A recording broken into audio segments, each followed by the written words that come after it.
como selecionar os marcadores moleculares? E eu achei essa uma excelente pergunta, tá? Porque ela realmente está ali na base. Gente, vou começar com a filogeografia. O que acontece? Eu vou dar um exemplo meu, assim, que aconteceu comigo. Tem um marcador específico para quem trabalha com planta, chama PSBA, tá? E o que o pessoal usa muito para bicho é a tal da COI. Muita gente utiliza. E aí, o que acontece? Via de regra, a gente espera que esses marcadores sejam polimórficos. Por quê? Porque geralmente eles são. Então, a gente parte do princípio que eles são polimórficos. E o que eu sugiro que vocês façam antes de sair aplicando? Agora, isso vale para micros e para sequências.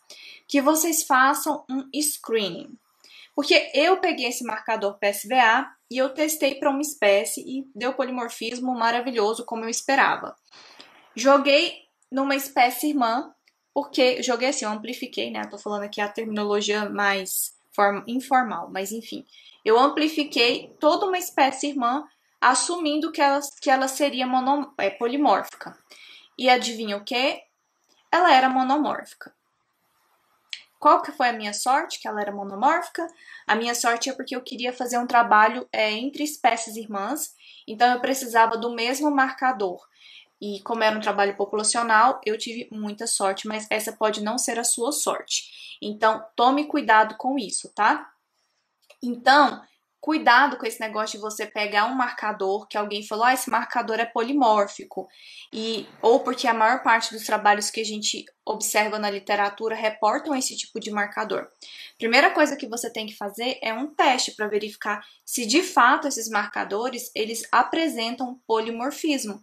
Porque você pode perder tempo, dinheiro, acontecer como aconteceu comigo, né? Então, eu não pude usar esse marcador para um trabalho populacional dessa espécie que eu estava estudando. Ele foi utilizado porque eram espécies irmãs, então entrou num grande trabalho maior, mas perceba que se fosse só um trabalho de uma única espécie que eu estivesse a estudar, o que ia acontecer? Não ia, né? Que é o que eu sempre falo para vocês, a gente não quer marcador branco do olho. A gente não quer esse tipo de marcador, porque esse marcador não diferencia nada, não diferencia ninguém. Um dia eu vou mostrar para vocês como é que ficou esse trabalho, que não tem variação. Você olha lá, não tem nada, né?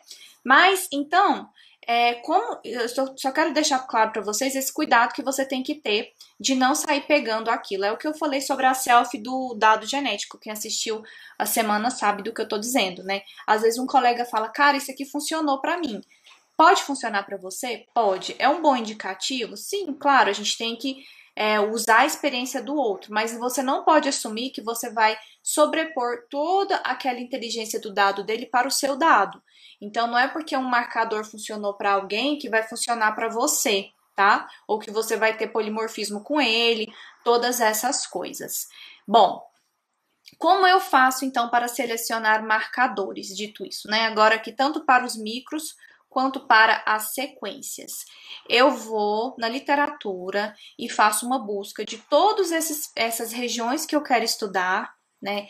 Primeiro eu vou ver se eu quero estudar uma região que ela é expressa, ou eu quero estudar uma região que não é expressa. Se eu estou trabalhando com marcadores microsatélites, o que eu preciso fazer? Olhar na literatura se já tem publicado para o organismo que eu estou estudando.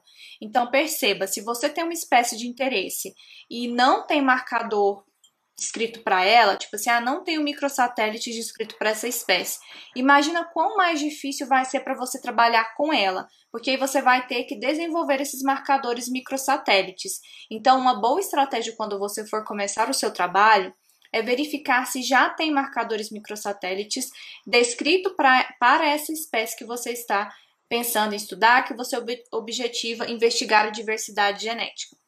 Nath, não tem marcador, o que eu vou fazer? Então, cara, neste caso, você pode ver se tem um marcador microsatélite que foi desenvolvido para uma espécie irmã, para espécies do mesmo gênero, espécies que sejam filogeneticamente próximas uma das outras. E aí o que você vai tentar fazer é transferir este primer desenvolvido para uma espécie específica para outra espécie. Então, a gente chama isso de transferibilidade. O próprio nome já fala, galera, transferibilidade, transferência.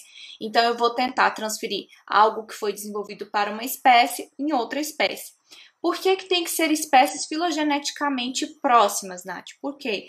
Porque a gente quer amplificar a mesma região que foi originalmente descrita no genoma. Eu não quero amplificar regiões aleatórias, porque quando você trabalha com marcadores microsatélites, uma das coisas que a gente tem que entender é que os dados precisam ser reprodutíveis, tá? Então, se for um fragmento aleatório que você amplificou, que você fez cópias dele, não necessariamente é aquela região que foi desenhada aquele microsatélite. Então, as nossas inferências podem estar completamente erradas. É por isso que você tem que tomar o cuidado de buscar espécies que sejam filogeneticamente próximas para que você faça, então, o seu trabalho. Porque imagina só, supondo que você tem uma região que foi descrita para amplificar a chave de fenda, tá? Aí ele está amplificando alicate, mas veja, alicate não é chave de fenda, entendeu? Então tem que tomar esse cuidado. Se eu pego e transfiro, faço a minha transferibilidade para espécies próximas, muito provavelmente eu estou amplificando alicate na espécie que foi transferido o marcador microsatélites, sacou? Então, primeira coisa, quando você vai fazer seu estudo, é buscar, então, no caso dos micros, se tem publicado, se não tem, você pode fazer a transferibilidade. Senão, você vai ter que ir para o desenvolvimento de microsatélites, que é uma etapa um pouco mais complexa, porque aí você tem que achar os microsatélites, caracterizar, selecionar aqueles que têm polimorfismo, tá bom?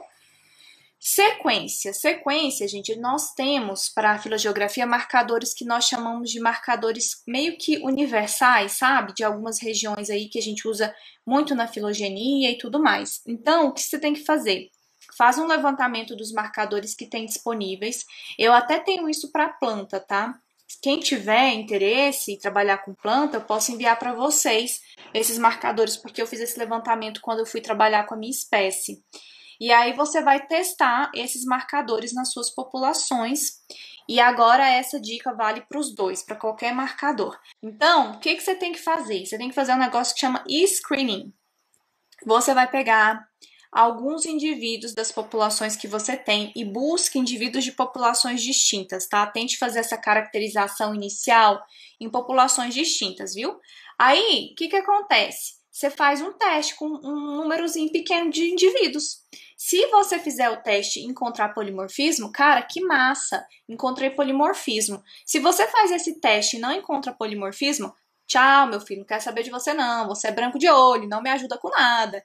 Aí então, você vai poder inclusive elencar quais foram aqueles que deram mais polimorfismo.